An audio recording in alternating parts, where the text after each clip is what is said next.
Kakalapat ng ating design. Kaya hahabulin.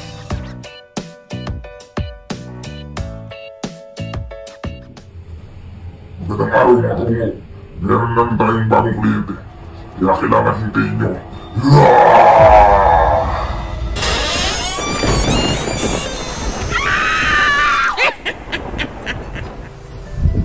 Hi po. Kamusta po kayo? Okay naman. Excited. Excited. Ma'am, pala ano ko? Pangalan niyo po? Kim. Ma'am Kim. Makabungo, tanungin natin si Ma'am Kim kung ano po yung plan niya dito dato. Yung sa ano? Dito sa ilalim. Bakit po dyan napili siya, ma'am? Wala lang, para pag ano, di ba mga uso summer? Pag sa tuhupis yan, mga sexy, gano'n. Kayo na mag-summer. Kung naman napili niyo at nalaman niyo kami dito. Oo. Ano lang, may nakapagsabi lang ng friend. Hindi ka nagkakamalit, makabungo, di ba? Makabungo, tanungin natin si Ma'am Kim kung first tattoo ba nito o pang ilang tattoo po niya to. Pang ano ko na, pang-apat. Pwede mo namin makita yung tattoo niyo, ma'am? Pwede naman. Saan ba? Eto, 1. Tapos dito isa. 2, tapos 3. Dito yung pinakamalaki. Dito. Pwede natin makita? Oo. Pwede. Request dito, oh. Pero, mga ano. Oo, malaki. Sanay na pala sa Shopee. Sanay na ka. So, paano Ma'am Kim? Game ka na ba? Game. Oo, makabungo. Let's go! Ma'am Kim, ito na po pala yung design natin. I-stencil na po natin. Pwede na po kayong maghubad. Yo, makabungo.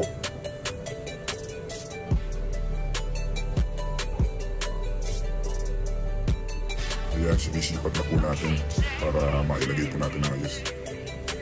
Ayun, no? Lagyan na natin ng stencil primer para maganda yung pagkakalapat ng ating design. Ayan, hahagulin muna natin na mas maganda. Ayan ang design natin, ididikit na natin. Nilapat natin ang gusto. Huwag kayo ng mga bungo para makita natin ang magandang resulta sa pagdikit ng ating stencil. Ayan, no? Yun!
Makabungo, tapos na tayo.